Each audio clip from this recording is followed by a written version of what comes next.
Hi, welcome to part 3 of how to do a water change. Okay, basically for this part we're going to show you how to do it with a regular gravity siphon. And as you can, I guess you might not be able to see it on camera, but it's a little bit different. I'll point it down here. But basically you're going to need 2 buckets, at least 2 buckets, okay?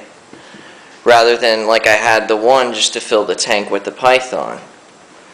Anyways, basically, before you even do the water change, you'll need to fill up a bucket or whatever you use to fill up your tank with some water, and then make sure you put your water conditioner in there and let it sit for about 2 hours or so. You want to make sure you do that about 2 hours prior to doing this. That way the fish doesn't either A, sit in low water, or B, you add water directly to your tap water directly to your tank that has chlorine and chloramines and stuff that can kill your fish and plants and whatnot.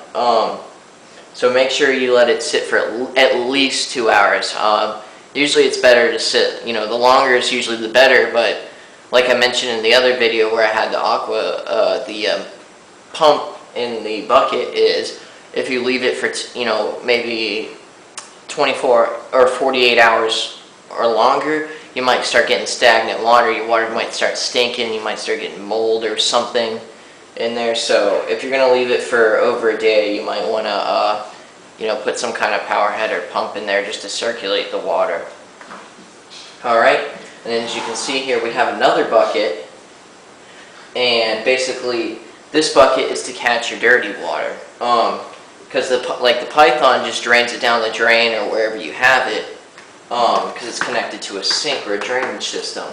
But this, as you can see, is your regular average gravity siphon here, and it one end goes into your tank and the other end will go here into the bucket and catch your dirty water, unless you want your dirty water on your floor or your carpet or whatever.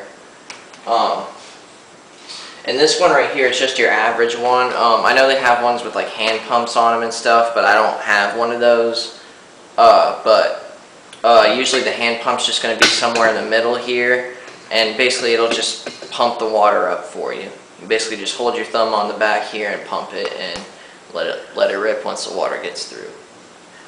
Alright. Now I'll probably have to dump this a couple times. Depending on your tank size, you might have to dump out your bucket a couple times, stop the siphon, and then start over again. And you might have to fill up a couple buckets of water too. So make sure you have all the buckets filled prior, or just at least do what you can do for the time being. Fill it up with water and then wait a little while, or at least add the prime before or any water conditioner before you put it back in the tank.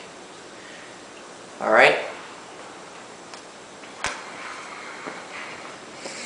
And we'll go ahead and show you how to get the siphon started here.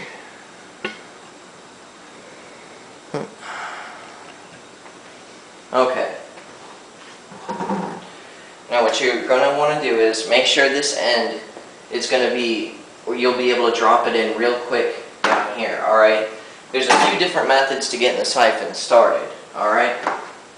Now this first one I'll at least try to show you. I'm not very good at it. You might see it online or on YouTube. Is what you can do is make sure you fill your siphon here with water, this bottom part in the tank, and then take your thumb and plug this and move it up and down really quick and try to have it mostly submerged, and kind of let it go and catch it as it comes up with your thumb, and eventually it'll get a siphon up.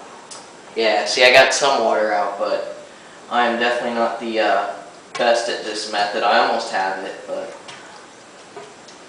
anyways, I'm not going to sit here and waste your time with it, but there's a few other methods to doing it. Then there's another method where you can basically just take and fill the siphon as usual, and you can just, here, you want to demonstrate it?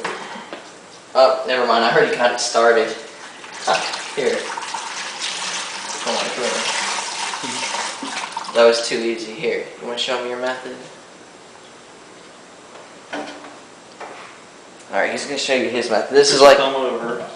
put your thumb over the bottom. This is like the regular method that you use. Let the water settle down. Can you see that? Yeah. But all the bubbles come up, so this thing's full. And you sort of put this in, tilt it, and then as you put the open end in, you let your thumb off. And see, he filled the siphon, and basically as he put this end in the water, he let his thumb go, which started it like I accidentally kind of did at first. And that's usually like the regular method. That's what you're going to find on and it's probably one of the easier ways of starting it. That's what you're going to find on most instructions for these to start the siphon. Now, this is pretty much this last way I'll show you is pretty much your desperate attempt to get it started. If you can't get it started, this is the easiest way to get it started. You basically just put this end in the water, and you just suck on this end, and it'll get the siphon started. Now you want to kind of watch the water as it comes, because you don't want to get water in your mouth, but you basically just go like that, and that's how you get your siphon started. Those are 3 different ways to get your siphon started. And of course, just like with the other video, you only want to hit the top, maybe top half an inch of your gravel, and just go along the bottom and try to get all the crap you can. And once the water line gets below your, or starts getting close to your filter input, you want to make sure you unplug that or turn it off.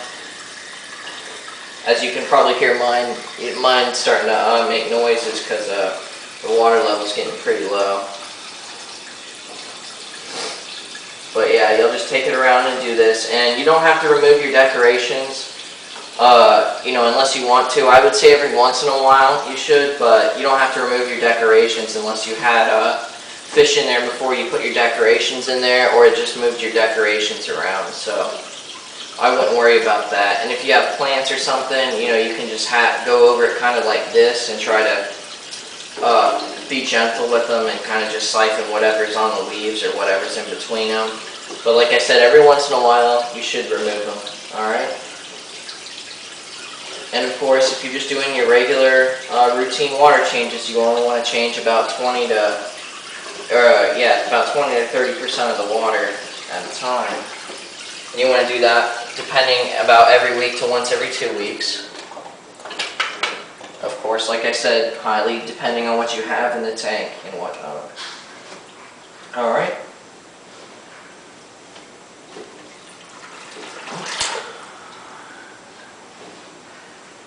And you'll just continuously go over it.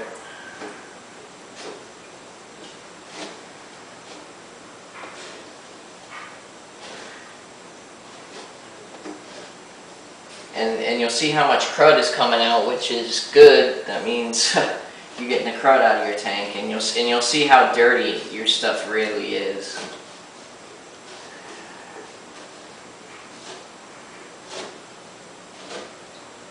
Alright, now this bucket's about full. You'll probably have to deal with this if you have a medium to larger size tank, and depending on what you use for your bucket. As you can see, this bucket's pretty much topped off now, so I'll have to go dump it out, and I guess I'll be right back and we'll finish this up. Okay, now we're back. I had to go empty the dirty bucket from water, and now I want to continue this. Like I said, you probably only need to get about 20 to 30%, as long as you're not having any problems. You never want to drain more than 50% of your water out at a time.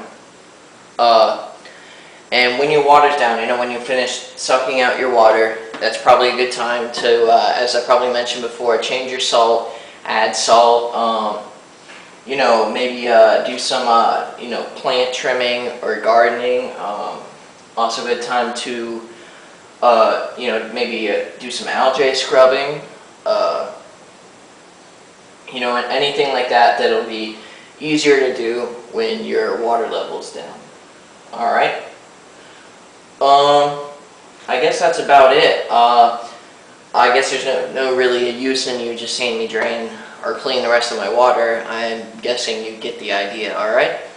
If you have any questions or anything like that, go ahead and just send me a message or email, alright? Thanks for watching. Hi, real quick, I wanted to add in something I know I didn't mention in the video. It just this thing kind of comes instinctively to me, so sometimes I kind of, you know, don't say it. But anyways, make sure, you know, if you have a question about how much to fill, you know, how much water you need to put back in your tank, if you're using the same buckets, you know, for filling and, you know, dumping the water, the dirty water out, just measure how much you take out of the tank. Like for instance, if you fill up 2 dirty buckets of water, put 2 clean buckets of water in. If you take out 1.5 buckets of water, put 1.5 buckets back in, alright? So make sure, at least for your first couple times, measure how much you take out so you know how much to put back in, okay? And you might even want to put a little bit more back in because, you know, sometimes water evaporates and etc., etc. Also make sure, like as you saw, I turned off the filter when the water line started getting close to the intake part of it. Make sure you turn yours off before it gets to that point, because your filter's going to start having a hard time pulling in water, and you definitely don't want your filter running dry. That'll break your filter and your motor. Alright? Alright, I think I pretty much about covered it, alright? Alright, thanks for tuning in.